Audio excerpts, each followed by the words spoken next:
की हम प्रभु को धन्यवाद करेंगे आज के दिन के लिए। प्रभु ने हमें फिर से मौका दिया है उसके वचन को अध्ययन करने के लिए, और आप सभी को आज के इस अध्ययन में स्वागत करते हैं। आइए हम प्रार्थना करें। प्रभु आपको धन्यवाद करते हैं, आज के दिन आपने हमें दिया है।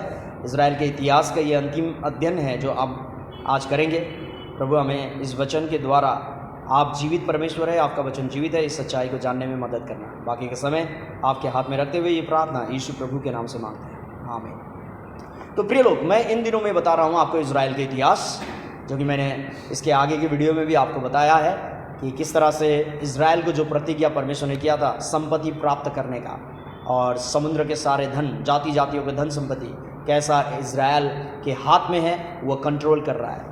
और विशेषकर हमने ये भी देखा कि युद्ध के क्षेत्र में जैसा 1000 को भगाएगा, और ये बातों को हमने इजराइल में पूरा होते हुए देखा है। अगर आप देखेंगे कि इजराइल का जो सुरक्षा है, पूरा देश का सुरक्षा करने का जो तरीका है, वो भी अद्भुत है प्रिय लोग। इजराइल का अपना सीक्रेट एजेंसी है मोसाद करके, और उसमें भी आपको मिलेगा बहुत सारे बातें जो कि सही में बहुत ही अद्भुत करने वाली बातें हैं। संसार का टॉपेस्ट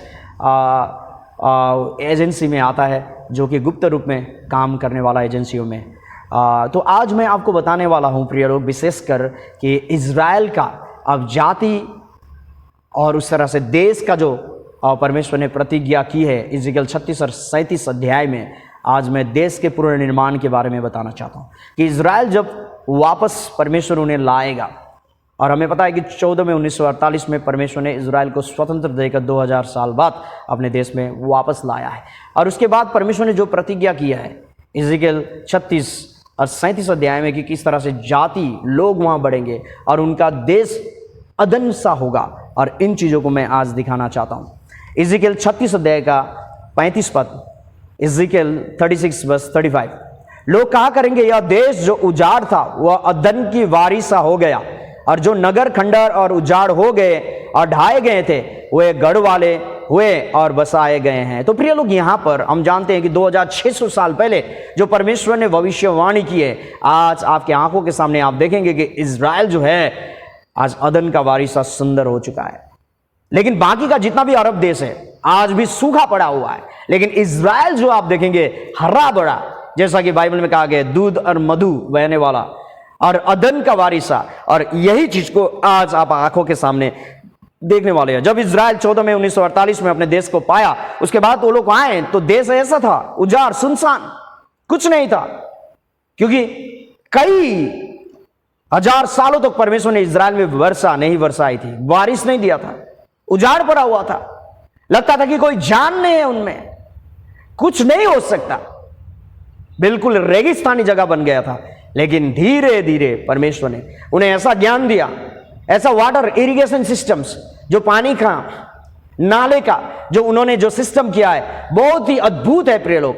आज इजराइल इस तरह से हरा भरा दिखता है। इरिगेशन सिस्टम आप देख सकते हैं, one of the best irrigation system जो कि इजराइल में होता है। संसार का एक सबसे उत्तम जो नाले का प्रबंध, पौधे को जो देने वाला पानी का प्रबंध जो इजराइल ने किया है, संसार के लिए एक उदाहरण है, जिसके जरिए उन्होंने इस रेगिस्तानी जगह में, इस बंजर जगह में क्या फसल उगाए। ये किसके वजह से? परमेश्वर की सामर्थ। ये क्विच है जहां पर किसान लोग आकर यहां पर खेतीबाड़ी करते हैं, और यहां का किसान, हमें पता है कि भारत का जो हमारे प्रिय किसान भाई बहन लोग हैं कितना मेहनत करते हैं, दुख करते हैं, राइट। उनके पास, कई किसानों के पास कुछ नहीं होता, कई किसानों के पास ऋण देने का भी नहीं होता है, वो लोग सुसाइड करते हैं। आज भारत में किसान आंदोलन चल रहा है बहुत दिनों से, आपको पता है क्यों? क्योंकि भारत का किसानों को आर्थिक स्थिति बहुत ही खराब है, और उसके साथ में जो गवर्नमेंट ने, सरकार ने जो नीतियां बनाई है वो किसान के बिल्कुल खिलाफ है। लेकिन यहां के जो इजराइल के किसान है, इजराइल की सरकार जो है वहां के किसानों को इतना सहयोग करता है कि वहां के किसानों का 5 स्टार होटल है, बड़े बड़े गाड़ी है, मर्सिडीज में चलते हैं, ऐसा किसान है वहां। अद्भुत। और ये जब देख रहे हैं आप, आपको नहीं लगता अदन का वारिसा? प्रिय लोग, नहीं लग रहा है? आप देख सकते हैं यहां पर, मैं आपको एक वीडियो दिखाना चाहता हूं। यहूदा मार्केट यहां पर कागज जो यरूशलेम में है, यहां में जितने भी आप फल देखेंगे या सब्जियां देखेंगे, ये इजराइल के उस बंजर भूमि में उत्पादन हुआ है, आप देख सकते हैं। और ये कैसा हुआ? परमेश्वर ने उन्हें ज्ञान दिया, जो कि गलील की झील से वो लोग पानी को लाते हैं, और इस तरह से इन पौधों को वो लोग उगाते हैं।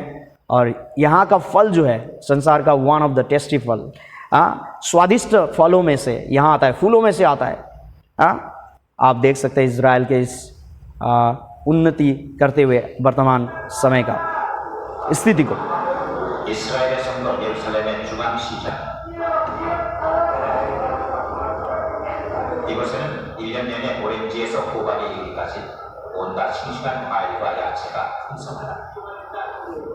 전국토가 사막인 이곳에서 만나게 되는 이처럼 풍요로운 광경은 대체 어찌된 일일까? 푸른 복이 없는 사막에서 오아시스를 만들어낸 유대 민족의 이 기적과 같은 일은 어떻게 가능했던 것인가? इस तरह से गलीली झील से वो लोग लाते पानी को। इज़राइल के बाकी के देशों को आप देख सकते हैं ऐसा है, लेकिन इज़राइल के जब सीमा में आप प्रवेश करेंगे इस रेगिस्तानी जगहों में आपको हरा भरा मिलेगा, खेती बाड़ी हो रही है। 빠짐없이 갖추어진 앞조건을 이겨내고 우리 풍부한 떡을 못지않게 우리 풍족해진 물을 그들이 आप देख सकते हैं यहाँ एक एक पौधों को इस तरह से पानी पहुंचाया जाता है लगातार 24 घंटा। और इस तरह से इज़राइल में खेतीबाड़ी होती है और यहाँ पर फल उगते हैं, फूल उगते हैं और विभिन्न अनाज उगते हैं, यहाँ हम देख सकते हैं। इज़िकियल 36 का 10 पद में, इज़िकियल 36 वर्स 10, और मैं तुम पर बहुत मनुष्य अर्थात इज़राइल के सारे घराने को बसाऊंगा और नगर फिर बसाए और खंडर फिर बनाए जाएंगे। यहां पर परमेश्वर ने यह भी प्रतिज्ञा किया, तुम में लोग बढ़ेंगे, तुम में जो उजाड़ किए गए थे वो घर, नगर, शहर फिर से जो खंडर हो चुका था उसे मैं फिर से खड़ा करूंगा। आपको पता है इज़िकियल आज से 2600 साल पहले यह भविष्यवाणी की गई थी, लेकिन इज़राइल 14 में 1948 में स्वतंत्रता हासिल किया। और ठीक उसके बाद आज देख सकते हैं कि आधुनिक युग में इज़राइल में क्या हो रहा है।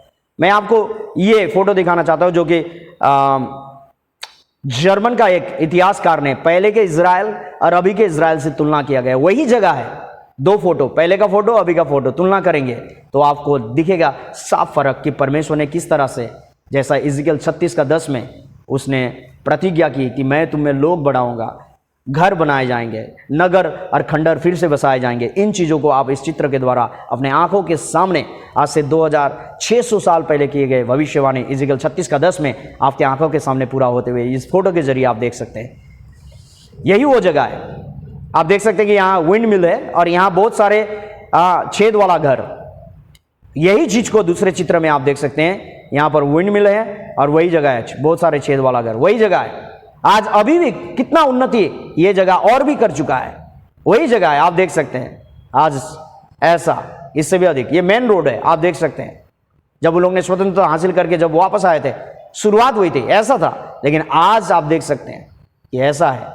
ये जो मेडिटेरियन सी के किनारा, भूमध्य सागर का किनारा आप देख सकते हैं, पहले ऐसा था अभी ऐसा है। आप देख सकते हैं तल अवीव एक पोर्ट सिटी है, बंदरगाही शहर है, यहाँ पर आप देख सकते हैं पहले ऐसा था, लेकिन अभी इससे भी यहाँ पर देख सकते कितना उन्नति हुआ है। वही जगह है पहले का अभी का। पहले का तल अवीव हम देख सकते हैं कि अभी एक एडमिनिस्ट्रेशन क्षेत्र से हर एक प्रकार के दफ्तर और विभिन्न प्रकार सरकारी कामें यहाँ होती है, तल अवीव है, आप देख सकते हैं। तो परमेश्वर ने जो इज़िकियल 36 और 37 में जो प्रतिज्ञा की थी, देश का पुनर्निर्माण, लोगों का पुनर्निर्माण, इन सारी चीज़ों को परमेश्वर ने कर दिया है। उजाड़ भूमि एक उर्वरा भूमि में परिवर्तन हो गया है। फोर्टाइल लैंड में तितर बितर जाती एक शक्तिशाली देश अर्थात स्ट्रॉन्ग नेशन बन चुका है। और विध्वंस जो वो लोग नष्ट हो गए थे, विध्वंस, होलोकॉस्ट जैसे कलेशों में दूसरा विश्व युद्ध के समय में जाने वाले देश, जैसे कि लोग समझ रहे थे कि कुछ नहीं होगा इनका, लेकिन आज एक सफल देश बना है, संसार का one of the most powerful Nations, जो कि सबसे शक्तिशाली देश अमेरिका के साथ मिलकर काम कर रहा है और अमेरिका को भी चला रहा है, सारा विश्व पर उसके जरिए इज़राइल राज कर रहा है। तो मैं एक वीडियो आधुनिक मॉडर्न इज़राइल के बारे में दिखाना चाहता हूं कि देखिए ये उजाड़ भूमि को परमेश्वर ने कैसा बनाया और बसाया, अपने प्रतिज्ञा को पूरा किया, जो कि यीशु मसीह का आने का ठीक पहले होगा, और ये बात हो चुकी है।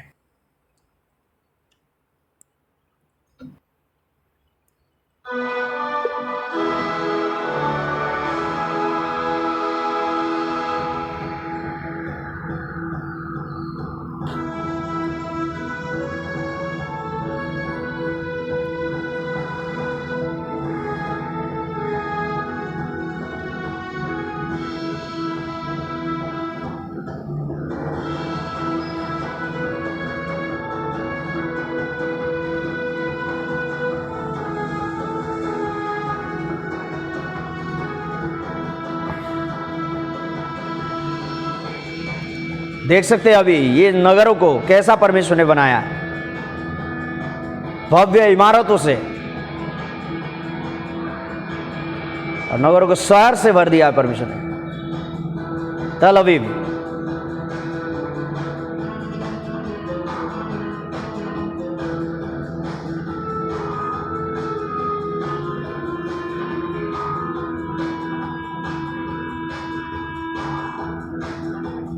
हैफा,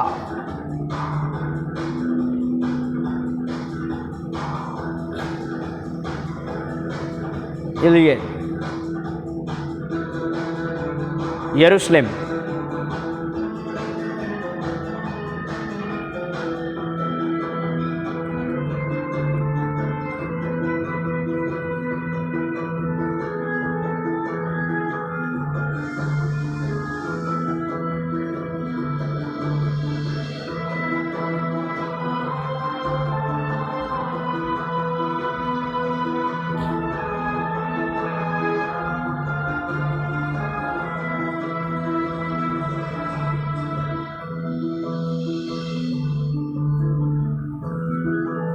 प्राकृतिक सुंदरता आप देख सकते हैं, यर्दन नदी,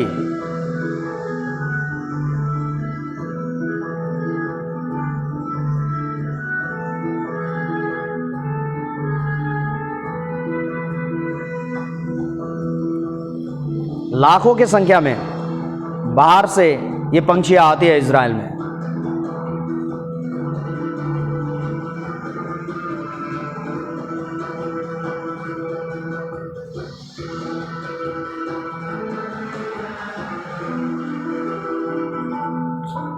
रेड सी,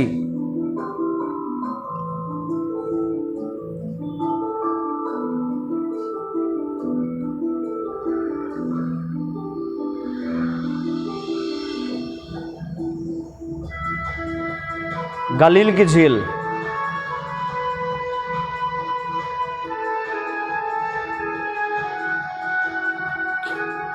यह है मृत सागर, जिसके बारे में मैंने आपको बताया है।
खेलकूद के क्षेत्र में, स्पोर्ट्स के क्षेत्र में बहुत एडवांस है वो लोग, विकसित है बहुत ही।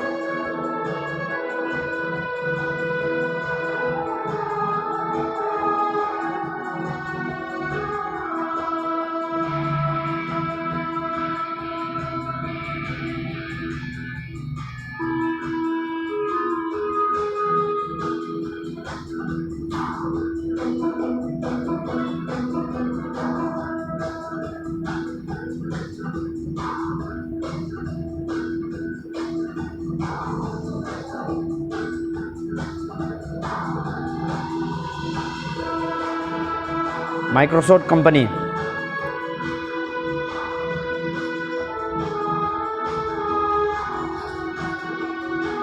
विज्ञान के क्षेत्र से, खेतीबाड़ी के क्षेत्र से, एग्रीकल्चर,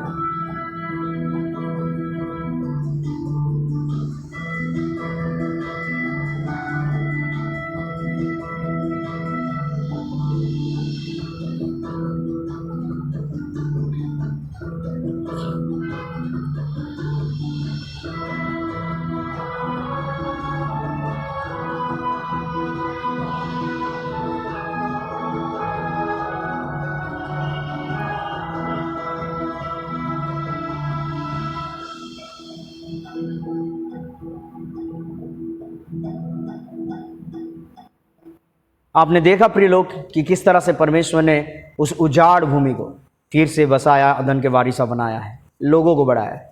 और ये सारा परमेश्वर ने पहले से ही प्रतिज्ञा की थी, और जो बातें आज हमारे आंखों के सामने हो गया। इज़िकियल 36:36 में लिखा है, तब जो जातियां तुम्हारे आसपास बची रहेगी वे जान लेगी कि मुझ यहोवा ने ढाए हुए को फिर बनाया और उजाड़ में पेड़ रोपे हैं। मुझ यहोवा ने यह कहा और ऐसा ही करूंगा। जो कि 2600 साल पहले, 2700 साल पहले, 3500 साल पहले जो भविष्यवाणी मूसा के द्वारा, दाऊद के द्वारा, इज़िकियल के द्वारा, यशायाह के द्वारा जो बातें पुराने नियम में कहा था, परमेश्वर ने विभिन्न प्रकार के अन्य भविष्यवक्ताओं के द्वारा जो कहा था, वो बातें आज हमारे आंखों के सामने पूरा हुआ है। इसका मतलब क्या है? इससे क्या पता चलता है? हमने पढ़ा था शुरुआत में कि इज़राइल परमेश्वर का क्या है? गवाह है। यशायाह 43:10, आइज़ाया chapter 43:10, Israel you my witness. आज इज़राइल जो है विगत में भी यहोवा का एक गवाह बना है, और वर्तमान उसका जो घटनाएं आज इज़राइल में हो रही है उसके द्वारा भी हम जानते हैं कि इज़राइल जो है परमेश्वर का गवाह बना है, जीवित यहोवा का। उनके कलेश और दुख से जाने के पीछे भी परमेश्वर और उसका वचन, उसके प्रतिज्ञाएं थी, और आज उनका फिर से निर्माण होने के जो स्थिति है और हो रही है और हुआ है, ये भी जीवित यहोवा परमेश्वर जो जीवित है और उसका वचन जीवित है, इसके वजह से हुआ है प्रिय लोग। इससे हमें क्या पता चलता है कि इज़राइल जो है परमेश्वर का टाइम पीस है। अगर समय को देखना चाहते हो, इज़राइल को देखो, हम कैसे समय और दिनों में जी रहे हैं। अब कौन सा समय है इस संसार का, मनुष्य इतिहास का कौन सा घड़ी में हम जी रहे हैं, इसके बारे में आने वाले दिनों में मैं आपको बताऊंगा। लेकिन इज़राइल भी एक गवाह है। कैसा गवाह? कि परमेश्वर ने जो समय मानव इतिहास में रखा है, इस मानव इतिहास का अंत का, उससे ठीक पहले क्या घटनाएं घटेगी इज़राइल में, वो क्या है? ये चिन्ह है। यीशु मसीह आने से पहले और जगत के अंत होने से पहले जो घटनाएं घटी थी, उनमें से एक है इज़राइल का पूर्ण निर्माण, पूर्ण स्थापना, जो कि हो चुका है प्रिय। इसका मतलब है यीशु मसीह कभी भी आ सकते हैं। लेकिन क्या आप तैयार हैं? क्या आपने नया जन्म पाया है? क्योंकि यूहन्ना 3 अध्याय में यीशु ने कहा है, जब तक तुम नए सिरे से जन्म नहीं लोगे परमेश्वर के राज्य को देख भी नहीं सकते। प्रिय लोग, क्या आपने नया जन्म पाया है? क्या यीशु मसीह आएंगे? तो आज अगर यीशु मसीह बादल में आएंगे, आप में से कितने लोग स्वर्ग जाएंगे? कितने लोग? क्या आपने उद्धार के विश्वास को पक्का किया है? अगर नहीं, तो परमेश्वर आपको समय दे रहा है। इज़राइल को देखो, क्योंकि बाइबल का परमेश्वर ही सृष्टिकर्ता और मानव इतिहास का एकमात्र मालिक है, जिसके द्वारा हम इज़राइल के इतिहास के द्वारा ये जान पा रहे हैं कि सच में ही परमेश्वर जीवित है, उसका वचन जीवित है। इज़राइल परमेश्वर का गवाह है।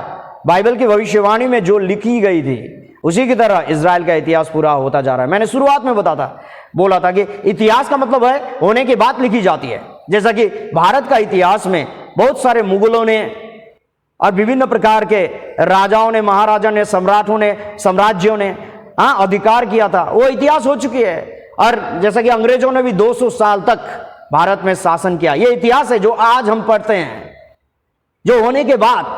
लेकिन इज़राइल के इतिहास हमने देखा कि होने से पहले ही लिखी गई है बाइबल में, और वो बातें आज हो रही है। ये एक ऐसा इतिहास है जो होने से पहले ही लिखी गई थी, और उसी के मुताबिक उनके पन्ने खुल रहे उनके जीवन में। इज़राइल की पूर्ण स्थापना होना मुर्दों को फिर से जिलाने से भी बड़ा चमत्कार है। आपको बताया, यीशु मसीह ने भी कई मुर्दों को जिलाया, लाजर को जिलाया, और इस तरह से उस विधवा की बेटे को जिलाया। आपको पता है, विभिन्न प्रकार के लोगों को जिलाया। लेकिन इज़राइल जो 2000 साल तक एक सूखे हुए हाड़ के समान था, पूरा देश, पूरा जाति परमेश्वर ने एक ही दिन में खड़ा किया। अद्भुत चमत्कार हुआ है। इज़राइल के इतिहास से हम शिक्षा प्राप्त करते हैं। कैसा? कि प्रभु यीशु मसीह का दूसरा आगमन बहुत ही निकट है, बहुत ही निकट है। तो आज मैंने प्रिय लोग खत्म कर दिया इज़राइल के इतिहास को, कि इज़राइल का शुरुआत कहां से हुई और उनके जीवन में क्या क्या घटनाएं घटेगी, इज़राइल और परमेश्वर के बीच में क्या प्रतिज्ञा हुई थी। अगर मेरे बातों को मानोगे तो आशीष, नहीं मानोगे तो श्राप।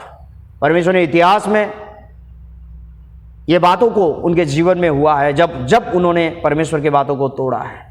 प्रिय लोग, जब इज़राइल के साथ ऐसा हुआ है तो आप में मेरे साथ क्यों ना होगा। लेकिन परमेश्वर ने फिर इज़राइल को स्थापना करके ये प्रमाण किया है कि परमेश्वर पापियों से प्रेम करता है, बचाना चाहता है, हमें फिर से स्थापित करना चाहता है। हमें उससे जोड़ना चाहता है। प्रिय लोग, आने वाले दिनों में मैं आपको और भी गौर बातें बताना चाहूँगा, लेकिन इज़राइल परमेश्वर का गवाह है, जिसके द्वारा हमें पता चला कि बाइबल का परमेश्वर जीवित है और बाइबल परमेश्वर का वचन है। आज के लिए इतना ही। आप सभी को जय मसीह की। Thank you.